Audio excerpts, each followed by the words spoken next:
meus pais organizaram uma reunião falsa para tentar me enganar e roubar a herança que minha tia deixou para mim, mas o que eles não sabiam era que eu já sabia de toda a armação antes de chegarem, e eles caíram na minha armadilha. Olá! Seja bem-vindo! Curta, se inscreva e ative as notificações. Meu nome é Ana Júlia Silveira e sempre acreditei que família fosse um abrigo. Cresci numa casa simples na zona leste de São Paulo, rodeada por festas de domingo, primos barulhentos e salgadinhos baratos. Sempre me ensinaram a estender a mão, dividir o pouco que tínhamos e sorrir nas dificuldades. Minha mãe, Janete, era costureira, e meu pai, Ricardo, alternava empregos temporários, mas nunca deixava faltar arroz e feijão. Eu acreditava na unidade familiar, no amor incondicional, até o dia em que descobri um segredo capaz de abalar toda a minha estrutura. Foi nesse momento que tudo mudou. Absolutamente tudo mudou. Tudo começou quando recebi um telefonema inesperado de um advogado chamado Dr. Almeida. Eu estava no escritório, revisando planilhas financeiras, pois trabalhava como analista sênior numa empresa de investimentos. Ele soou formal, mas agitado. Disse que precisávamos conversar pessoalmente, pois existia um documento envolvendo meu nome. Senti um frio na espinha, sem compreender o motivo daquele contato urgente. Marquei de encontrá-lo num café próximo à Avenida Paulista. Ali, bebi meu expresso, tentando manter a compostura. Assim que ele chegou, pediu licença, sentou-se e abriu uma pasta recheada de papéis. Ana Júlia, sinto muito, mas precisamos discutir algo muito sério, ele anunciou. Ele começou dizendo que minha falecida tia-avó, Dulce Silveira, havia deixado uma herança significativa para mim. Fiquei chocada, pois pouco me lembrava dela. Sempre morou no interior de Minas, quase sem contato com o restante da família. O advogado explicou que Dulce possuía propriedades valiosas, ações numa mineradora local e uma reserva financeira substancial. O mais surpreendente era que tudo estava registrado diretamente em meu nome, sem envolver meus pais ou irmãos. Meus olhos quase saltaram quando ele mencionou valores altos. Senti um misto de euforia e pavor. Perguntei o porquê disso. Ele suspirou, ajustou os óculos discretamente. Então encerrou. Sem rodeios, ele me informou que Dulce havia inserido uma cláusula peculiar no testamento. Eu só receberia a herança integral após minha mãe e meu pai assinarem uma certidão afirmando que não contestariam os valores destinados a mim. Soava estranho, mas a explicação era simples. Minha tia-avó desconfiava de segundas intenções na família, principalmente relacionadas ao dinheiro. Queria proteger a parte que julgava ser minha por algum motivo desconhecido. Assenti, perplexa, e o advogado sugeriu agendarmos uma reunião formal com meus pais. Antes de partir, ele me entregou documentos preliminares e enfatizou que esse assunto exigia discrição redobrada. Assenti novamente. Saí daquele café com a sensação de ter pisado num território jamais explorado. Tentei manter a cabeça fria, mas uma avalanche de pensamentos se desenrolava. Enquanto pegava meu carro no estacionamento, revisei mentalmente as memórias de Dulce. Lembrava vagamente de encontrá-la em algum Natal distante, quando ela apareceu com presentes embrulhados em papéis coloridos, distribuindo para todos os sobrinhos e netos. Falava pouco, observava muito. Como poderia ter tanto dinheiro e manter segredo por tanto tempo? Estava intrigada. Minha prioridade, porém, era contar aos meus pais. Eu precisava entender qual seria a reação deles ao saber dessa história inesperada. Quando cheguei em casa, guardei os documentos no fundo de uma gaveta trancada. Passei horas debatendo se deveria falar imediatamente com minha mãe. Ela costumava ser controladora, insistindo que a família deveria resolver tudo entre si. No entanto, aquela herança envolvia valores altos demais para serem tratados no improviso. Ainda assim, tomei coragem. No dia seguinte, durante o café da manhã, convidei meus pais para um almoço fora. Eles acharam estranho, mas aceitaram. Escolhi um restaurante simples, tentando criar um clima neutro. Pedimos pratos executivos, e esperei a comida chegar antes de apresentar o assunto delicado que me atormentava. Mãe, pai, tenho algo importante para contar. Eles se entreolharam. Meu pai ajeitou a cadeira, curioso, enquanto minha mãe estreitou os olhos desconfiada. Aconteceu alguma coisa grave? Ela perguntou, mexendo no suco de laranja. Não sei se é grave, mas é sério. Comecei explicando que havia me encontrado com um advogado e recebido a notícia de que tia Dulce me deixará uma herança. Antes que eu pudesse detalhar valores, notei que minha mãe largou o copo sobre a mesa com força. Meu pai ficou pálido, quase sem piscar. Esperei alguma reação concreta, mas eles apenas me encararam. Herança de Dulce? Minha mãe repetiu, incrédula. Ela nunca falou sobre isso. Meu pai pigarreou, nunca tivemos muita proximidade. Mas se ela te incluiu, deve ter algum motivo. Contei sobre a cláusula estranha que exigia suas assinaturas, garantindo que não haveria contestação legal. Minha mãe fez uma expressão de desagrado instantâneo. Jogou o guardanapo sobre o colo e me olhou como se eu tivesse contado a pior das mentiras. Por que ela deixaria tudo para você? E onde eu entro nisso? Expliquei tudo o que o advogado dissera, reforçando que, sem a anuência deles, eu não teria direito ao dinheiro. Eles trocaram olhares tensos. Meu pai coçou a nuca. Isso pode ser bom para todo mundo, não acha, filha? Ele tentava soar calmo, mas eu percebia uma ponta de ganância na voz dele. Já minha mãe parecia tomada pela desconfiança. Quero ver esses papéis, ela disse de supetão. Não vou assinar nada sem ler cada linha. Assenti, pois também não esperava nada diferente. O clima do almoço ficou estranho. Ninguém falou muito enquanto terminávamos a refeição. Quando voltamos para casa, fui buscar a documentação. Minha mãe sentou-se à mesa, analisando cada parágrafo com cuidado. Meu pai ficou em silêncio, observando com expressão compenetrada. Após cerca de 20 minutos, minha mãe levantou os olhos e perguntou: vocês chegaram a mencionar valores exatos? Ainda não. O Dr. Almeida me passou uma estimativa, mas prefere discutir com todos juntos. Ela fechou os papéis. Vamos marcar essa reunião. Mas vou consultar um advogado meu também. Meu pai apenas concordou. Senti que algo estava fora de sintonia. Havia muita tensão no ar, mais do que eu imaginara. Parecia que meus pais já pressentiam complicações futuras. Fiquei aflita, embora tentasse manter uma postura neutra. Combinei de falar com o Dr. Almeida e agendar o encontro para a semana seguinte, evitando criar mais atritos. Na semana que se seguiu, a tensão aumentou em casa. Minha mãe passou a me observar de um jeito estranho, como se calculasse cada passo meu. Certa noite, enquanto eu me preparava para dormir, escutei meus pais conversando alto na sala. Abri a porta do quarto e me aproximei do corredor, tentando ouvir sem ser notada. Percebi apenas fragmentos. Não dá para confiar em Ian, ela não pode achar que vai ficar com tudo, foram frases que me marcaram. Meu coração acelerou. Aquilo parecia uma traição.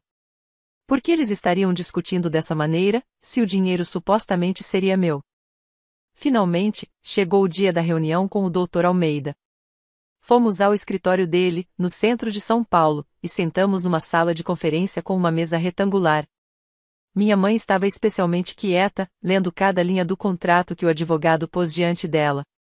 Meu pai mantinha uma expressão fechada, cruzando os braços. O Dr. Almeida começou a detalhar a herança de Dulce, terrenos em Minas, participações na mineradora Ouro Brilho, aplicações financeiras robustas e uma casa centenária na cidade de Carmo do Rio Claro. Explicou que tudo fora deixado no meu nome, desde que meus pais assinassem os documentos. Qual é exatamente o seu interesse em tudo isso? Minha mãe questionou o advogado, sem rodeios. Ele sorriu polidamente. Fui contratado por Dulce para garantir que a vontade dela fosse cumprida. Recebo honorários que já estão provisionados no testamento. Não tenho lucro adicional. E se recusarmos a assinar, ela insistiu. Nesse caso, Dona Janete, o patrimônio ficaria bloqueado até uma resolução judicial. É algo que pode durar anos. Creio que ninguém aqui deseja isso. Minha mãe fechou a cara, mas não retrucou. Havia um silêncio tão tenso que quase dava para tocar no ar. Meu pai, que até então não dissera muito, soltou enfim sua preocupação. Podemos ter acesso aos rendimentos? Quer dizer, a Ana Júlia poderia nos ajudar, certo? Fiquei vermelha de constrangimento. Não esperava que ele perguntasse diretamente, ainda mais na frente do advogado. Dr. Almeida limpou a garganta. Bom, assim que estiver tudo legalizado no nome de Ana Júlia, ela faz o que quiser. Entretanto, a vontade expressa de Dulce era que o dinheiro fosse usado pela Ana Júlia conforme ela julgasse adequado. Não há menção de partilha. Meu pai esboçou um sorriso sem graça, olhando para mim. Não falei nada, mas guardei aquele incômodo. Encerrada a reunião, o Dr. Almeida ofereceu café, mas minha mãe recusou. Saímos de lá com o compromisso de que meus pais pensariam. Eles foram embora num táxi, calados. Senti que precisávamos conversar a sós, mas estavam visivelmente irritados. No mesmo dia, recebi uma mensagem de minha mãe pedindo que eu chegasse cedo em casa. Eu ainda estava no trabalho quando li aquilo. O tom parecia mais uma ordem do que um pedido. Decidi não contestar. Precisávamos esclarecer aquela bagunça. Saí do escritório por volta das 7 da noite, preocupada com o que me esperava. Ao chegar, encontrei meu pai sentado no sofá, e minha mãe em pé, de braços cruzados. Parecia uma cena de tribunal. Fechei a porta e me aproximei. "Tudo bem?" perguntei, tentando soar natural. Ela balançou a cabeça negativamente. "Nada está bem, Ana Júlia. Essa história toda é estranha demais." Percebi o olhar dela, cheio de algo que eu não identificava, raiva, talvez. "Como assim, mãe?" Ela deu um passo à frente. "Dulce nunca foi de visitar ninguém. Por que deixaria uma fortuna para você e ignoraria o resto da família? Deve existir uma razão que não está clara." "Também gostaria de saber", acrescentei. Mas o advogado não ofereceu maiores explicações. Meu pai bateu a mão na mesinha de centro. "Você tem que descobrir. Não é possível que Dulce tenha feito isso sem motivo. E não vamos assinar nada enquanto não entendermos tudo. Está me ouvindo?" Aquela postura autoritária me incomodou. Passei a vida inteira obedecendo, mas agora havia algo meu em jogo. "Pai, não estou escondendo nada. Também estou surpresa. Se vocês preferem contratar um advogado particular, façam isso." Minha mãe cerrou os dentes. "Já estamos providenciando." Senti uma pontada de ansiedade. Subi pro meu quarto com a sensação de que estava na linha de frente de uma guerra que mal começara.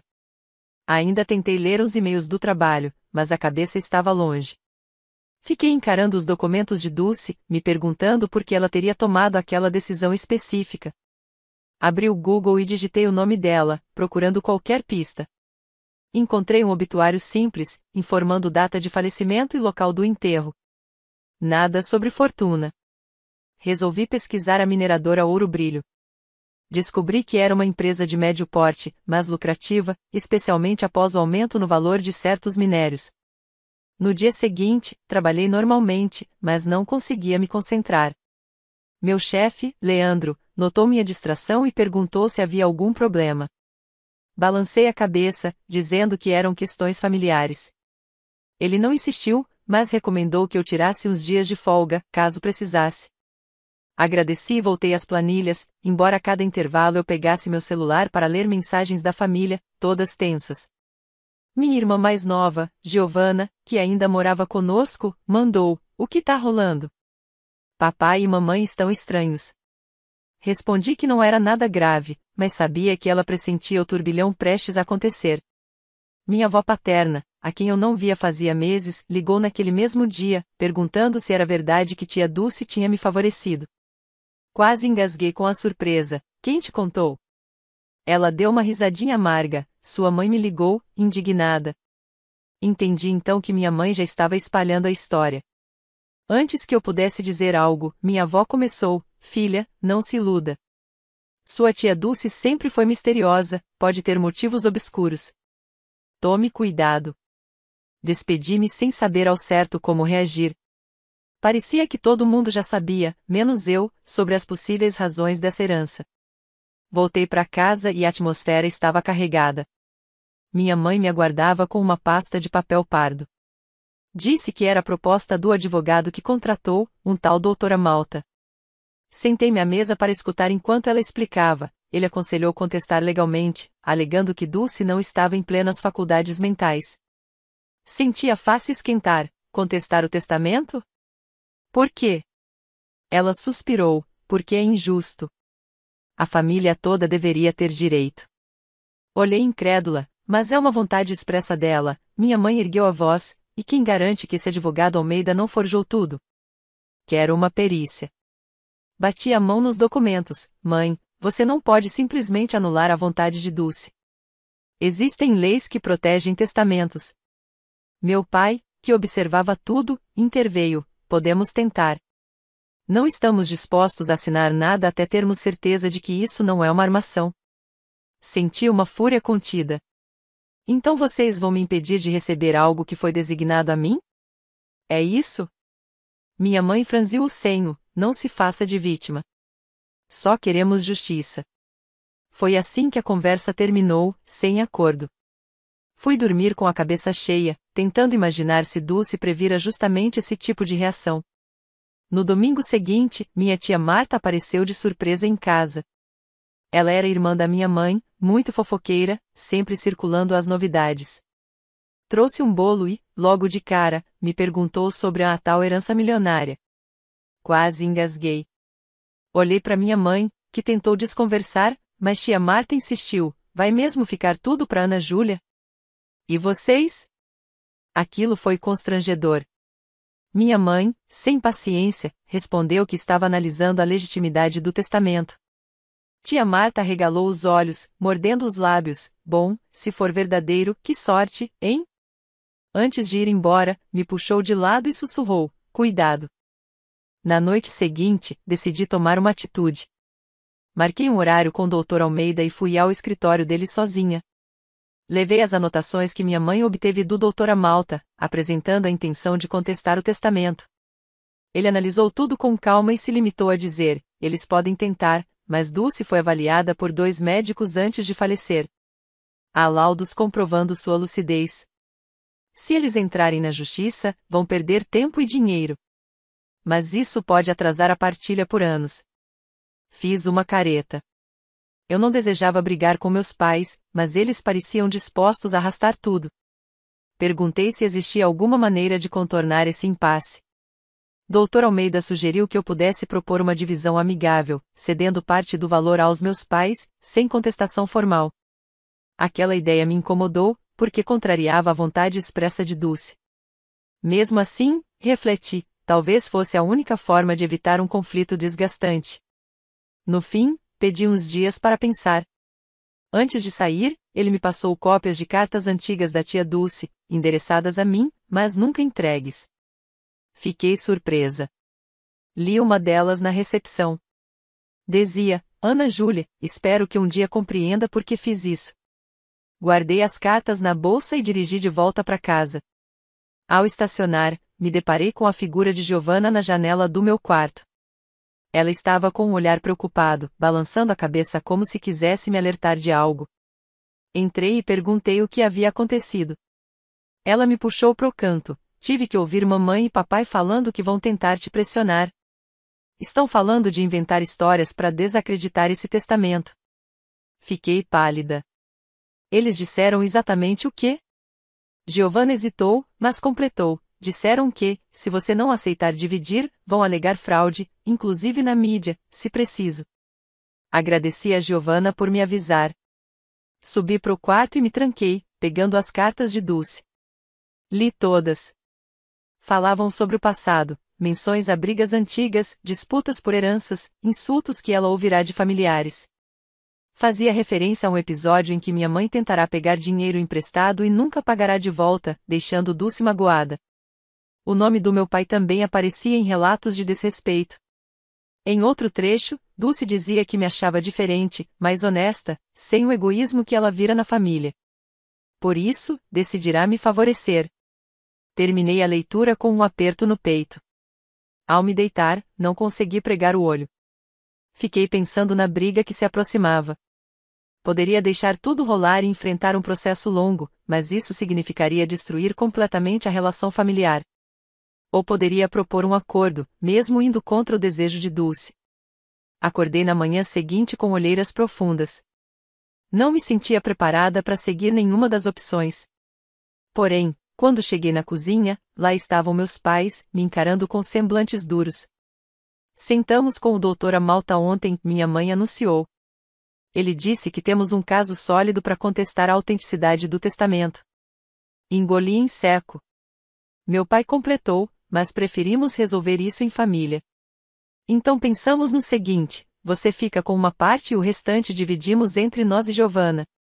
Assim não brigamos na justiça. É uma saída simples. E você evita problemas. Minha reação foi imediata: não é isso que Dulce queria. Minha mãe ergueu a sobrancelha: o que Dulce queria ou não, pouco importa agora. Ela fez um testamento absurdo, ignorando o resto da família. Se você não colaborar, abrimos um processo. Fechei os punhos. Aquilo era uma ameaça direta. Senti-me encurralada e tomada por uma raiva que quase transbordou. Vocês vão mesmo me obrigar a trair a confiança da tia Dulce? Perguntei, com a voz trêmula. Minha mãe deu de ombros: ela nos ignorou primeiro. Não temos culpa se ela decidiu privilegiar você. Meu pai suspirou: veja pelo lado prático, Ana Júlia. Você resolve tudo rápido, pega o que quiser, mas sem nos deixar de fora. Eu me levantei da mesa, sem comer nada, e fui pro meu quarto, trancando a porta. Escutei minha mãe gritar: não adianta fugir. Mas eu precisava de um tempo sozinha. Pensava em como eles não sentiam a menor vergonha de pressionar a própria filha. Peguei o telefone e liguei para Dr. Almeida, relatando a situação. Ele confirmou que, legalmente, eu poderia recusar qualquer acordo, mas isso geraria uma longa disputa. O testamento tinha bases sólidas, todavia minha mãe e meu pai poderiam apelar para todo tipo de artifício. Você quer mesmo entrar numa guerra familiar? Perguntou ele. Não respondi de imediato. Minha vontade era defender a vontade de Dulce, mas a ideia de comprar uma briga judicial com meus próprios pais me embrulhava o estômago. Agradeci a orientação e desliguei. Permaneci ali, encarando o teto, ponderando cada consequência possível. Não queria ceder, mas temia o desgaste. Passei os dias seguintes imersa em trabalho, tentando evitar novos confrontos. Porém, toda noite, ao chegar em casa, o clima era o mesmo: perguntas indiretas, comentários passivo-agressivos e olhares de desaprovação. Parecia que haviam se unido contra mim. Uma semana depois, recebi um e-mail do Dr. Malta, endereçado ao Dr. Almeida e com cópia para mim, solicitando documentos para averiguar suspeitas de manipulação e atestado de sanidade da falecida. Meu coração disparou. Eles estavam mesmo avançando com a ideia de contestar. Imprimi o e-mail, dobrei a folha e guardei na minha bolsa. Precisava preparar meu espírito pro que vinha. Giovanna foi a única que tentou me apoiar, ainda que discretamente. Sei que isso é injusto, ela disse, num sussurro. Mas não posso comprar briga com papai e mamãe. Só quero que você saiba que não concordo com o que fazem. Agradeci, mas não quis envolvê-la demais. Já tinha problemas suficientes. Resolvi viajar até Minas Gerais, onde Dulce morava, para ver de perto as propriedades e entender mais sobre tudo. Avisei minha chefe que tiraria uns dias. Ela concordou, pois eu ainda tinha férias acumuladas. Não contei nada aos meus pais. Precisava ir sozinha e investigar o passado de Dulce. Parti num sábado de manhã, dirigindo pela Fernão Dias. A caminho, lia mentalmente trechos das cartas. Uma frase em especial martelava: descubra onde guardei as lembranças do passado e entenderá por que você precisa dessa herança. O que Dulce queria dizer com isso? Cheguei em Carmo do Rio Claro no meio da tarde e procurei a casa antiga da família. Localizei-a numa rua tranquila, perto de uma igreja colonial. A fachada tinha paredes descascadas, mas mantinha um ar imponente. Uma senhora que se dizia caseira abriu a porta. A dona Dulce me deixou cuidando daqui até que a herdeira aparecesse. Identifiquei-me como a tal herdeira e ela me guiou pelos cômodos empoeirados. Salas amplas, móveis antigos, retratos em preto e branco pendurados nas paredes. Em cada canto, eu encontrava um vestígio do passado. A caseira, de nome Virgínia, contou histórias de Dulce, dizendo que ela foi muito injustiçada pela família, principalmente por se recusar a ajudar financeiramente alguns parentes. Ela acreditava que a maioria só se aproximava por interesse, explicou Virgínia. Mas sempre falava de você como uma exceção, uma menina doce, que nunca pedia nada. Emocionei-me. Fui ao sótão, onde havia caixas lacradas. Precisava saber o que tinham lá dentro. Subi a escada de madeira que rangia a cada passo. O sótão era escuro, mas encontrei uma lâmpada solitária. Abri a primeira caixa, álbuns de fotos, cartas antigas, recortes de jornais sobre uma sociedade local de mineração. A segunda caixa continha documentos que mencionavam sociedades empresariais e, de repente, me deparei com um envelope endereçado a mim, mas nunca enviado. Abri e li: Ana Júlia, não se assuste com meu gesto. Um dia entendi que você é a única que não faria o que todos fizeram comigo. Perdoe se lhe causo problemas, mas não poderia deixar meus bens nas mãos erradas. Fiquei ali, sentada no chão, lendo palavra por palavra. Em seguida, abri outro envelope, que trazia um testamento mais antigo, datado de 10 anos atrás, em que Dulce deixava tudo em nome de minha mãe.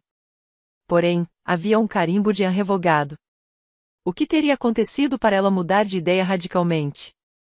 Folheando mais papéis, encontrei cartas repletas de acusações contra minha mãe, mencionando dívidas nunca pagas, pedidos abusivos de empréstimo, até mesmo falsificação de assinatura em um antigo documento. Tudo datava de muitos anos antes. Aquilo arrepiou minha espinha. Então existia um histórico pesado entre Dulce e meus pais. Com esse material em mãos, entendi parcialmente o motivo de Dulce me escolher como herdeira. Ela se sentiu traída pela minha mãe, especialmente. Parecia que confiara em mim por acreditar que eu não a exploraria. Desci do sótão, despedi-me de Virginia e fui a uma pousada simples no centro da cidade. Tomei um banho demorado, pensando em como isso explicava a hostilidade dos meus pais. Eles deviam saber que Dulce tivera problemas sérios com eles e, por isso, temiam que aquela história toda viesse à tona. Talvez tentassem destruir o testamento justamente para evitar o escândalo. Respirei fundo, tentando manter a calma. No dia seguinte, visitei a mineradora Ouro Brilho. Falei com o gerente local, que me recebeu cordialmente. Ele me mostrou relatórios de produção, lucros e projeções de crescimento. Percebi que era um negócio estável, com bons resultados. Entretanto, ele me alertou que parte das ações estava vinculada a um acordo de silêncio, pois Dulce havia processado um sócio por uso indevido de recursos. Senti que havia mais segredos ali. Ainda assim, era evidente que eu herdaria algo muito maior do que imaginara. Antes de partir, o gerente me entregou uma chave de um pequeno cofre. Disse que Dulce pedirá que ficasse comigo. Voltei a São Paulo com a cabeça fervilhando. Trazia caixas de documentos, cartas e contratos. Ao chegar em casa, fui recebida pela minha mãe na porta. Ela tinha uma expressão cansada, mas firme. Onde você estava? Perguntou num tom acusatório. Expliquei que viajara a negócios. Ela não acreditou. Esteve em Minas, não é? Vasculhando os segredos de Dulce? Confirmei, sem me aprofundar. Meu pai surgiu atrás dela, gritando: Você acha que pode tomar tudo para você sem nos consultar? Fique sabendo que já demos entrada na contestação do testamento. Prepare-se, porque vamos lutar até o fim. Aquilo doeu mais do que eu esperava, mas não demonstrei. Apenas subi para o quarto, deixando-os falando sozinhos. Tranquei a porta e comecei a organizar os papéis no chão. Precisava entender a cronologia e as provas que Dulce tinha contra meus pais. Havia anotações sobre cheques sem fundo, empréstimos não pagos, ameaças veladas. Era gritante o quanto Dulce sofreu. Também havia menções a mim, descrevendo como eu era diferente, embora criança na época. Fechei os olhos e recordei a fisionomia severa de Dulce, que me abraçava rapidamente, como se tivesse medo de demonstrar afeto. Ela só confiou em mim. Na manhã seguinte, sem avisar a ninguém, fui até o escritório de Dr. Almeida com uma mala cheia de documentos. Ele levou um susto quando me viu chegar daquele jeito. Espalhei os papéis pela mesa e expliquei cada ponto. Mostrei as cartas e o testamento revogado. Isso pode se tornar crucial, ele murmurou, porque confirma que Dulce revogou a primeira versão em favor de sua mãe, justamente pelas desavenças. Isso reforça a validade da atual. Contive as lágrimas. Não era uma questão apenas de dinheiro, era a história de uma mulher humilhada pela família. Talvez Dulce tivesse me escolhido para corrigir isso. Dr. Almeida disse que, se meus pais insistissem no processo, poderíamos usar esses documentos para demonstrar que Dulce agia de forma racional e coerente com seus traumas passados. Mas pode ser doloroso expor tudo em audiência, ele alertou. Assenti, sabendo que a intimidade suja da nossa família poderia vir à tona. Ele então perguntou se eu queria propor um acordo. Balancei a cabeça, indecisa. Eu não quero brigar, mas também não quero trair a memória dela, respondi. Ele sugeriu esperarmos eles darem o próximo passo. Agradeci e saí de lá com o peito pesado. Estava encurralada num dilema terrível. Cheguei em casa e encontrei uma notificação oficial na caixa de correio. Abri o envelope, era uma intimação para comparecer a uma audiência preliminar, marcada para dali a 2 semanas. Eles realmente abriram o processo. Meu sangue ferveu. Entrei bufando, mas minha mãe estava na cozinha como se nada tivesse acontecido. Quando a confrontei, ela respondeu de modo frio, não nos deixou escolha. Você quer tudo só para si, então vai ter que lutar. É simples. Meu pai apareceu e completou, não pense que vai nos chantagear com histórias do passado. Temos nossas versões também. Virei as costas, sem paciência. Nas 2 semanas seguintes, vivi um inferno emocional. Mesmo tentando manter foco no trabalho, não conseguia. Sonhava com audiências, com Dulce me encarando de um retrato. Pensava em desistir. Talvez fosse mais fácil assinar algum acordo e retomar a paz. Mas bastava recordar as cartas de Dulce e o quanto ela havia sofrido, para eu perceber que não podia ceder tão fácil. Dr. Almeida preparou a defesa, anexando os laudos médicos que atestavam a lucidez de Dulce, além das cartas que detalhavam os motivos da escolha dela. Eu sabia que isso poderia devastar a reputação dos meus pais, mas não existia alternativa. No dia da audiência preliminar, cheguei ao fórum usando uma camisa discreta, calça social e sapatos baixos. Meus pais chegaram separados, acompanhados por doutora Malta, que ostentava um terno caro. Ele me lançou um olhar de desdém. No corredor, esperei sentada enquanto eles cochichavam. Em certo momento, minha mãe se aproximou, última chance de resolver sem escândalo. Aceita dividir. Olhei firme, não. Se Dulce quisesse dividir, teria feito isso no testamento. Ela soltou um riso irônico, então aguente as consequências. Virei o rosto. Uma funcionária do cartório nos chamou para a sala, e seguimos em silêncio absoluto.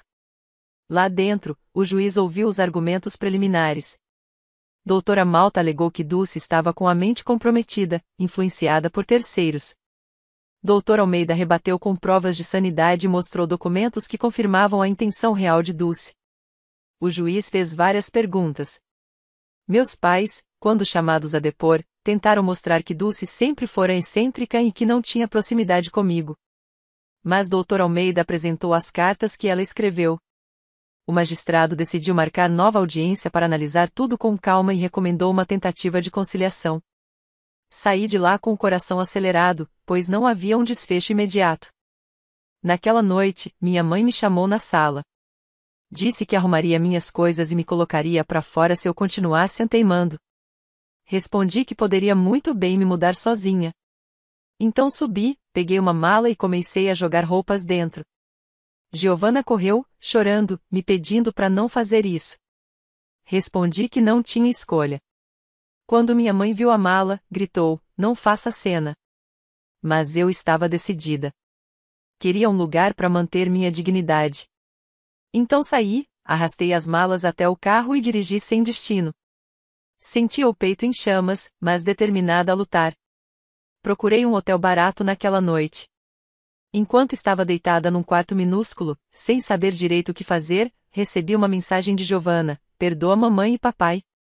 Eles estão desesperados. Pensei em responder, mas desisti. Havia ido longe demais para recuar. Eu precisava me manter firme, mesmo que doesse. Nos dias seguintes, me hospedei num flat de aluguel rápido e tentei retomar a rotina de trabalho. Contei o básico a Leandro, meu chefe, que, com pena, ofereceu apoio. Ao menos eu tinha algum sossego longe da guerra familiar que se instaurara em casa. Mas parte de mim sentia falta de um lar. Finalmente, chegou a data da segunda audiência. Acordei com o coração aos pulos. Vesti uma roupa sóbria e fui ao fórum, acompanhada por Dr. Almeida. Meus pais também apareceram, rostos duros, sem me dirigir a palavra. O juiz nos recebeu numa sala menor, onde tentou conciliar as partes. Doutora Malta insistiu na divisão amigável. Olhei para meu advogado, que me encarou. Então abri a boca, de maneira firme: não aceito dividir nada. A vontade de Dulce foi clara, e pretendo honrar. Se quiserem persistir, apresentarei todas as cartas e provas que esclarecem os motivos da escolha dela. Minha mãe arregalou os olhos: está nos ameaçando? Ergui a voz: estou sendo sincera. Vocês sabem o que Dulce escreveu. O juiz pediu calma. Em seguida, ligou o gravador e pediu que cada lado falasse. Doutora Malta argumentou que Dulce nutria rancor e possivelmente sofrerá influência de terceiros para assinar aquele testamento. Então Dr. Almeida exibiu as perícias médicas e leu um trecho em que Dulce declarava ter plena consciência. Foi um momento tenso, pois meus pais me lançavam olhares furiosos, sobretudo quando o juiz perguntou se eles tinham provas concretas de que Dulce não estava lúcida. Eles não tinham. Foi marcada mais uma audiência para ouvir testemunhas. Nela, a caseira Virgínia depois, relatando como Dulce sempre fora firme em suas decisões.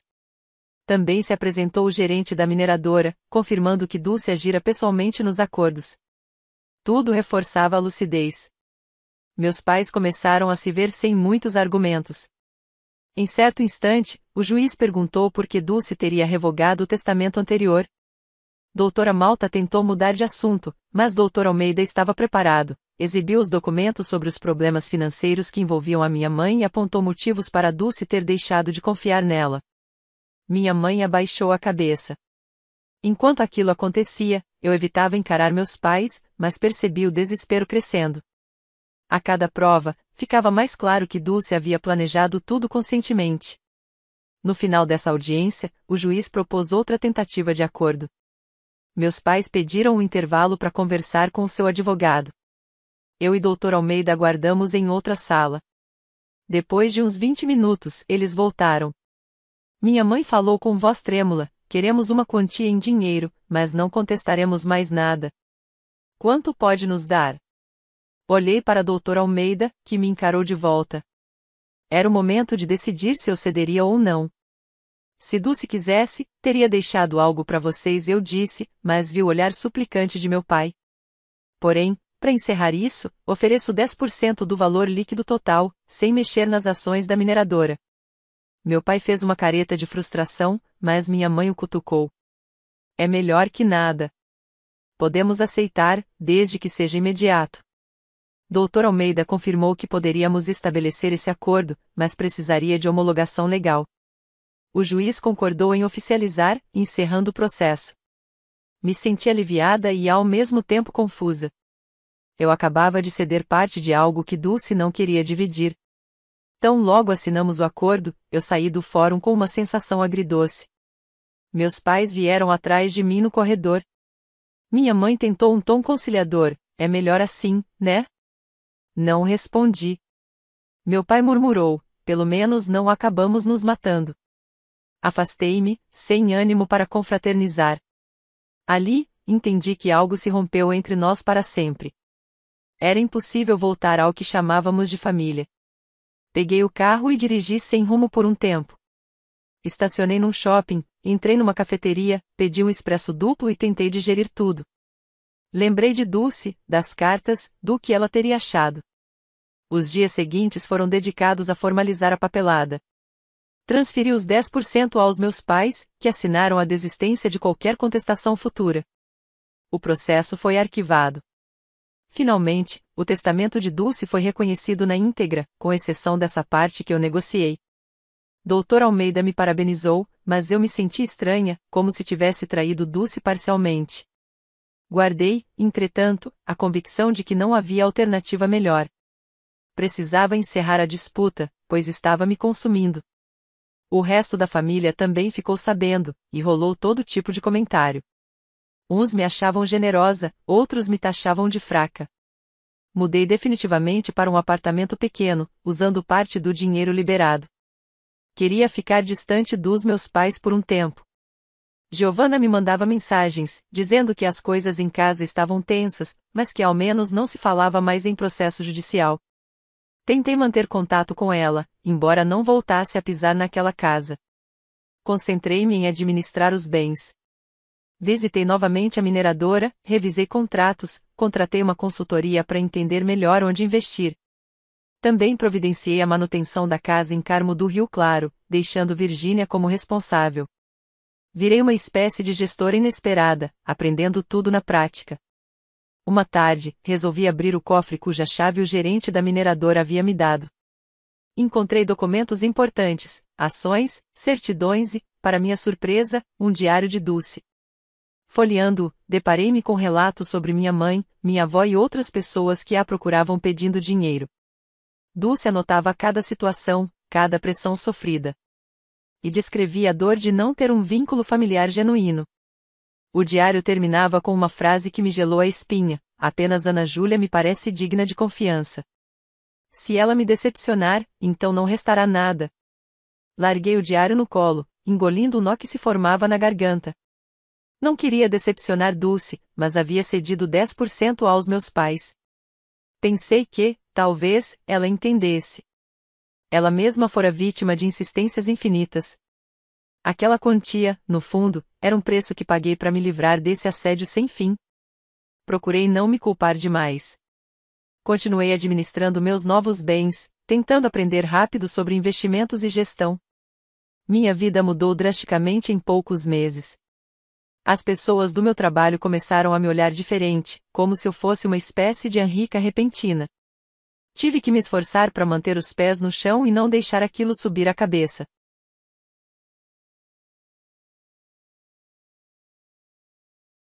Enquanto isso, meus pais usaram o dinheiro recebido para quitar dívidas e comprar um carro novo. Minhas tias me contaram, num tom meio invejoso, que eles falavam por aí que eu era egoísta, mas acabou cedendo uma parte por medo de perder. Não me importei. Eu sabia que não era medo, mas praticidade. No entanto, aquilo doía, pois confirmava que, apesar de tudo, eles não enxergavam meu gesto como generosidade. Para eles, eu era apenas alguém que não quis enfrentar um processo longo. Resolvi não rebater.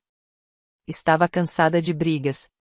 O que importava agora era tocar minha vida. Certo dia, recebi um telefonema inesperado de minha avó paterna. Ela soava aflita. Ana Júlia, estou com um problema de saúde. Preciso falar com você. Hesitei, mas concordei em visitá-la. Fui até a casa dela, no bairro do Tatuapé. Ao chegar, ela me recebeu na sala, apoiada numa bengala. Conversamos sobre seu estado, e fiquei com pena, pois ela estava mesmo fragilizada. Então, num tom suave, pediu: será que você poderia me ajudar com alguns exames e remédios caros? Fiquei sem saber se era uma chantagem emocional ou necessidade real. Mas resolvi bancar, pois não queria carregar culpa por deixá-la sofrer. Com o tempo, percebi que minha avó não era tão inocente. Ela me pedia cada vez mais coisas, incluindo reformas na casa dela. Sempre vinha com um se você puder, minha neta, como se isso fosse obrigação minha. Porém, diferente dos meus pais, ela não me ameaçava. Era só uma estratégia de comover. Por um lado, eu queria ajudar, por outro, me sentia usada. Sem o peso do processo, as pessoas da família começaram a me procurar, cada qual com um pedido diferente. Nesse contexto, entendi por que Dulce havia se isolado. Era muito fácil se tornar alvo de aproveitadores. Entretanto, tentei não agir como Dulce. Eu me dispus a avaliar cada pedido, ajudando quando achava justo. Não divulguei valores, nem falei sobre meus ativos. Simplesmente estabeleci limites, embora fosse difícil dizer não a parentes chorosos. Minha rotina passou a incluir decisões sobre a mineradora, conversas com contadores, reuniões com meu chefe, claro, telefonemas intermináveis de pessoas reclamando de problemas financeiros. Às vezes, eu tinha vontade de vender tudo e sumir, mas me lembrava do diário de Dulce, dos esforços que ela fez para manter aquilo intacto. Eu precisava honrar, ainda que fosse cansativo. Certo sábado, Giovanna me convidou para almoçar fora. Fui feliz em encontrá-la. Conversamos sobre nossa infância, sobre a época em que morávamos todos juntos. Ela disse que meus pais pareciam mais tranquilos agora, graças ao carro novo e às contas em dia. E você, como está? Perguntou, sincera. Suspirei, não é fácil. É muito trabalho, pouco sono e uma família inteira querendo tirar um pedaço de mim. Ela segurou minha mão, se precisar de mim, estou aqui. Agradeci, emocionada. Era bom saber que eu não estava sozinha. Mas, ao mesmo tempo, evitava envolver Giovanna para não complicar a relação dela com nossos pais. Conforme a mineradora prosperava, meus rendimentos aumentavam. Decidi, então, investir parte do lucro em melhorias na Casa de Carmo do Rio Claro, transformando-a num espaço de visitação histórica, orando às raízes de Dulce. Contratei um arquiteto local e comecei as reformas. A comunidade reagiu bem, vendo o potencial turístico. Isso encheu meu coração de satisfação, pois eu sentia que estava dando um uso nobre ao patrimônio. Enquanto isso, meus pais seguiam suas vidas sem grande contato comigo. Às vezes, eu me perguntava se algum dia nos reconciliaríamos de verdade. Por ora, nossa relação continuava fria e superficial. Um dia, encontrei no meio dos papéis de Dulce uma referência a uma sociedade em outra cidade mineira, Ouro Fino. Falava de um negócio antigo e misterioso. Curiosa, viajei até lá. Descobri um pequeno terreno com indícios de ouro, abandonado por anos. Falei com moradores, que confirmaram que Dulce fora proprietária de uma parcela da área, mas nunca investiu. Talvez ela tivesse receio de explorar mais mineração ou decidiu guardar esse trunfo. Voltei a São Paulo com a sensação de que a fortuna de Dulce era ainda maior do que eu imaginava. Entretanto, isso não mudava minhas prioridades imediatas. Após algumas semanas, recebi uma visita surpresa. Meu pai apareceu no meu apartamento. Abri a porta, desconfiada, mas o convidei a entrar. Ele se sentou e, após um breve silêncio, pediu desculpas pela forma como me tratou. Disse que estava envergonhado, mas precisava conversar sobre algo. Franzi a testa, já temendo o pior. Ele confessou que havia apostado dinheiro em jogos online e estava com dívidas de novo. Quase caí da cadeira. Pai, você acabou de receber uma quantia considerável. O que houve? Ele baixou a cabeça, dizendo que não conseguia parar.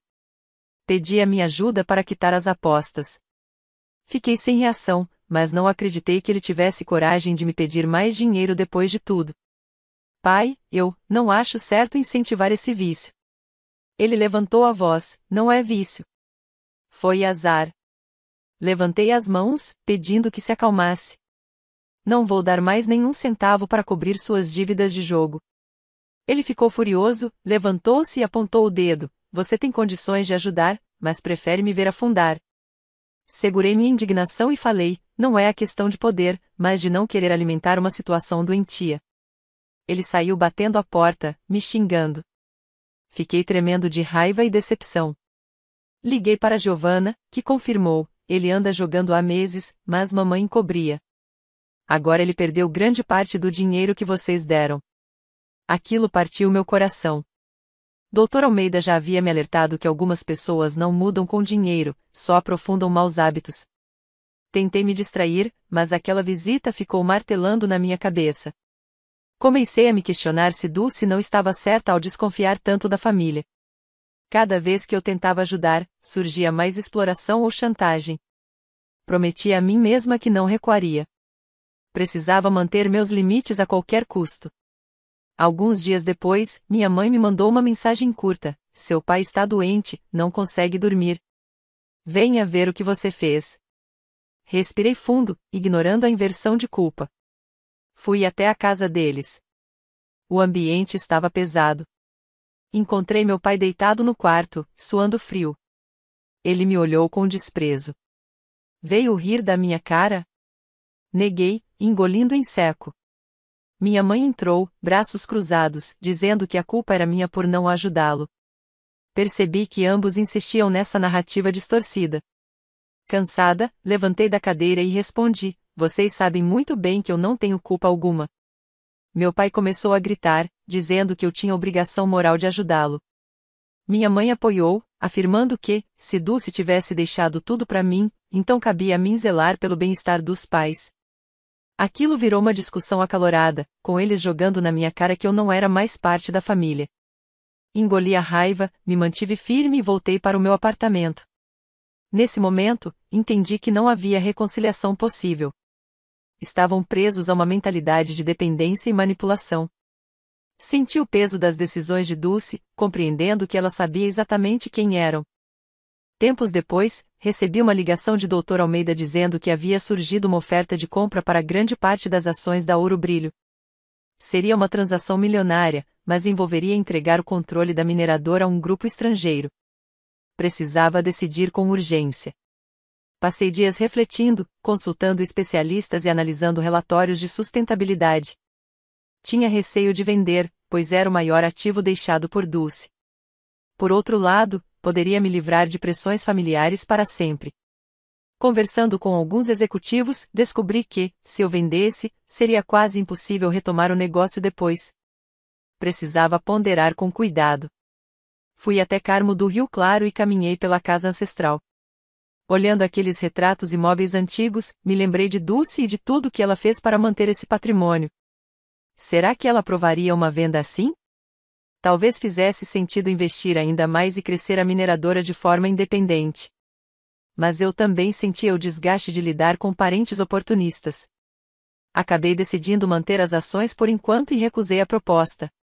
Dr. Almeida disse que eu era corajosa. Talvez eu fosse apenas teimosa. De qualquer forma, preferi honrar o que interpretei como vontade de Dulce. Minha decisão não passou despercebida pela família. Uns disseram que eu era burra, que deveria ter vendido e ficado milionária de uma vez. Outros acharam nobre. Meus pais sequer comentaram. Ouvi dizer que meu pai continuava mergulhado em dívidas. Tentei não pensar muito. Concentrei-me nos negócios, contratei um gestor profissional para assumir a parte operacional da mineradora, criei regras para evitar qualquer desvio e passei a cuidar apenas de decisões estratégicas. Assim, pude retomar um pouco minha vida pessoal, coisa que eu mal tinha desde que tudo começou. Fui, aos poucos, me reorganizando emocionalmente. Certo dia, recebi uma ligação de um número desconhecido. Ao atender, uma voz feminina: "Aqui é Regina, advogada do credor do seu pai. Ele nos disse que você poderia ajudá-lo a liquidar a dívida de R$ 150 mil. Senti uma fúria crescer, não autorizei nada disso. Ele não tem meu consentimento para usar meu nome. Ela explicou que ele afirmara que eu havia me comprometido. Respondi que não havia absolutamente compromisso nenhum. A advogada suspirou, pedindo desculpas, mas deixou claro que ele parecia confiar num resgate financeiro. Desliguei, indignada. Meu pai estava me jogando numa enrascada sem sequer me consultar. Fui diretamente até a casa dos meus pais. Toquei a campainha com força. Minha mãe abriu assustada ao me ver tão irritada. Entrei sem pedir licença e encontrei meu pai na sala, vendo TV. "O que é isso? Você dando meu número para credores?" Ele fez cara de desentendido. "Preciso de garantias para que me emprestem mais tempo. É só um pouco de dinheiro." Reprimi um grito e falei baixo e firme: "Nunca mais use meu nome. Isso é sério. Você pode acabar sendo processado por fraude." Ele deu de ombros. Virei-me para minha mãe: "Se você apoia isso, não conte mais comigo." Ela tentou argumentar que eu deveria compreender o vício dele e ajudar a família. Respondi que minha compreensão tinha limites. Saí batendo a porta, me sentindo desgastada. Entendi, naquele instante, que eles não parariam. Sempre haveria outro problema, outra dívida, outra manipulação emocional. Era um ciclo sem fim. Dirigi até o flat, subindo rapidamente, trancando-me no quarto, jogando a bolsa no chão.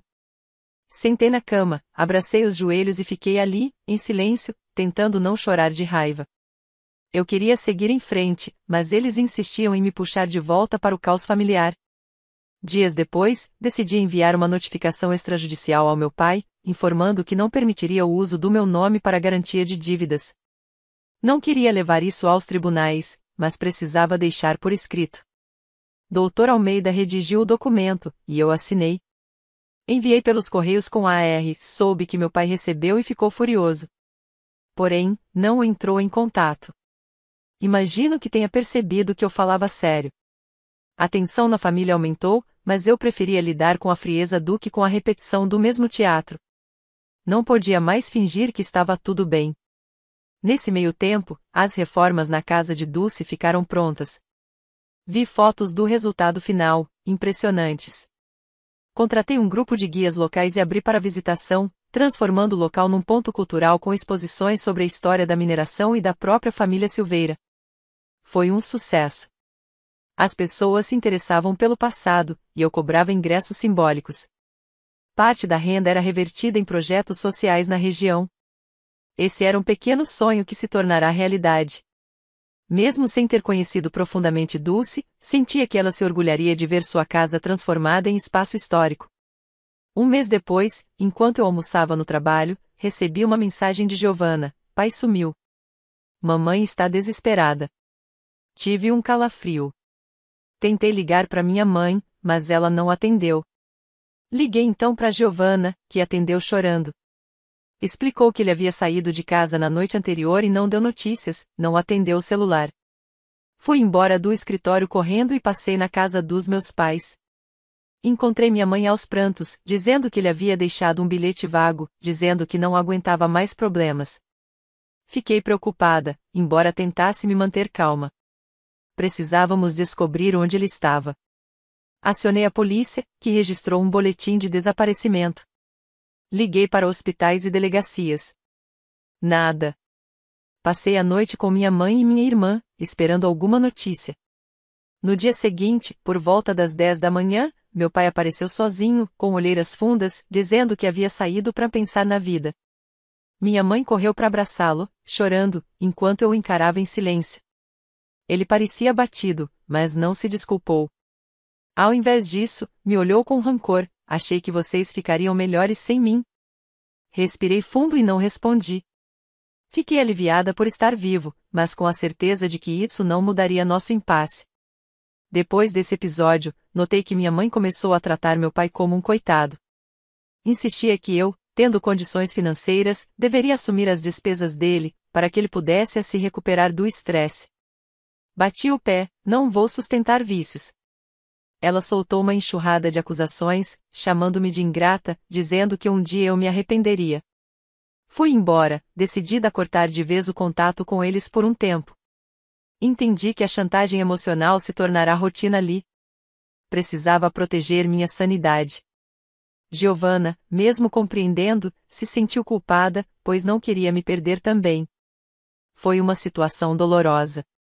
Busquei consolo no trabalho e nos projetos da mineradora. Recebi outra proposta de compra, mais alta, mas novamente recusei. Ao mesmo tempo, contratei um psicólogo para me orientar a lidar com essa pressão familiar. Era estranho admitir, mas eu precisava de ajuda profissional. Nas primeiras sessões, chorei ao descrever como me sentia traída e culpada ao mesmo tempo. Ele me perguntou se eu tinha motivos para me culpar. Respondi: eles me culpam pela herança. Acham que se Dulce não tivesse me escolhido, nada disso teria acontecido. Ele retrucou: e se Dulce não tivesse te escolhido, será que eles estariam melhores? Pensei muito nisso. Provavelmente, sem esse dinheiro, meu pai continuaria se endividando de qualquer jeito. Minha mãe, por sua vez, reclamaria da falta de recursos. De certa forma, a herança apenas trouxe à tona o pior de cada um. Não havia nada que eu pudesse fazer para mudar esse fato. Resolvi me concentrar no que estava ao meu alcance, manter meu equilíbrio, tocar meus negócios e estabelecer limites claros. Disse ao psicólogo que eu pretendia manter distância, pelo menos até que eles compreendessem que não sou um banco. Ele me apoiou, dizendo que eu tinha esse direito. A cada dia, minha vida se estabilizava. Passei a visitar Carmo do Rio Claro regularmente, acompanhando o projeto da Casa Histórica. Abri espaço para eventos culturais, e aquilo gerou uma renda extra, empregando moradores locais. Senti um orgulho genuíno, pois estava criando algo positivo a partir do legado de Dulce. Em São Paulo, comprei finalmente um apartamento maior, aconchegante, onde me estabeleci com mais tranquilidade. Parecia que tudo seguia seu rumo, apesar dos percalços familiares.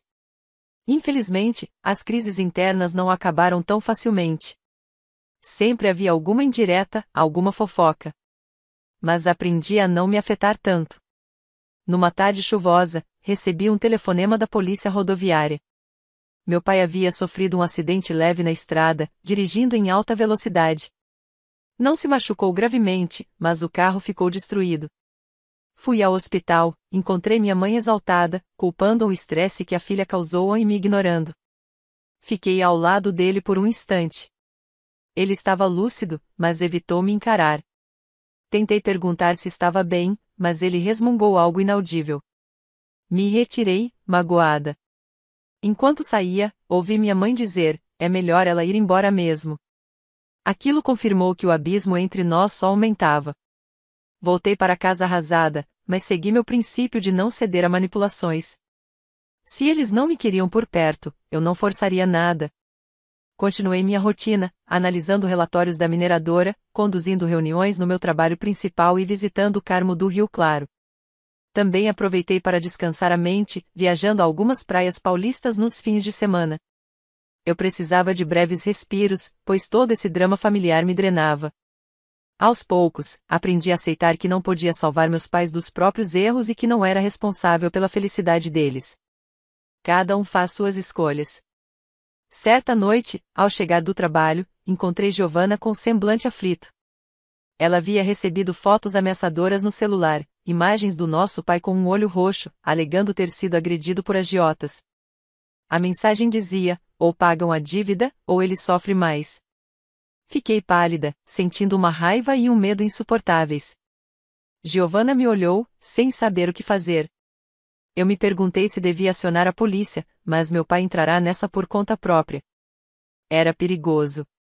Ainda assim, não podia ignorar a possibilidade de ele estar em risco real. Precisava pensar rápido, antes que acontecesse algo pior. Liguei para minha mãe, mas ela estava histérica, gritando que eu era responsável por não ter ajudado antes. Desliguei na cara dela, tentando manter a calma. Em seguida, tentei o telefone do meu pai. Atendeu um homem que se identificou como credor, exigindo R$ 60.000 para liberá-lo. Falei com frieza: não vou pagar resgate algum. Isso é crime. Ele riu, dizendo que se eu não pagasse, meu pai sofreria consequências. Minha cabeça girou. Liguei para um amigo delegado, que orientou a fazer um boletim de extorsão. Fui até a delegacia com Giovanna, tremendo de medo pelo nosso pai. Enquanto prestávamos depoimento, meu celular tocou. Era o número do credor de novo. Passei o telefone ao delegado, que fingiu ser meu advogado. A conversa foi tensa, mas eles acabaram marcando um encontro no estacionamento afastado. A polícia preparou uma operação discreta. Fui orientada a não comparecer, mas Giovanna insistiu em ir, preocupada com o estado de papai. O delegado nos convenceu a ficar fora disso, pois poderia ser arriscado. No final, a polícia prendeu 2 homens envolvidos em agiotagem. Meu pai foi encontrado dentro de um carro, assustado e com ferimentos leves. Fiquei aliviada, mas exausta emocionalmente. Após o susto, ele precisou prestar esclarecimentos. Ficamos sabendo que ele mesmo se metera em jogos ilegais novamente, devendo uma fortuna. Aqueles agiotas o haviam ameaçado. Minha mãe, claro, tentou me responsabilizar, dizendo que, se eu tivesse pago antes, nada teria acontecido. Não rebati. Eu estava exausta dessa narrativa. Depois da liberação, meu pai foi levado a um hospital, onde passou a noite em observação. Eu e Giovanna fomos visitá-lo, mas ele se recusou a nos ver. Disse que não precisava de caridade de quem não estendeu a mão antes. Aquilo doeu, mas eu já esperava essa reação. Depois desse episódio, decidi de uma vez por todas cuidar de mim. Concluí que, embora a família fosse importante na teoria, havia um limite insuperável quando a manipulação e o vício dominavam. Continuei morando com Giovanna, seguindo minha carreira e administrando o legado de Dulce conforme acreditava ser correto. Minhas lembranças com tia-avó, outrora vagas, se tornaram claras em minha mente através das cartas e diários que ela deixará. Ela previra tudo, deixando-me à prova de chantagens. Talvez eu tivesse aberto uma exceção ao dar 10% aos meus pais, mas de resto honrei cada linha de seu testamento. Encerro esta história sem moral ou lição definitiva. São apenas fatos e consequências, conflitos e escolhas.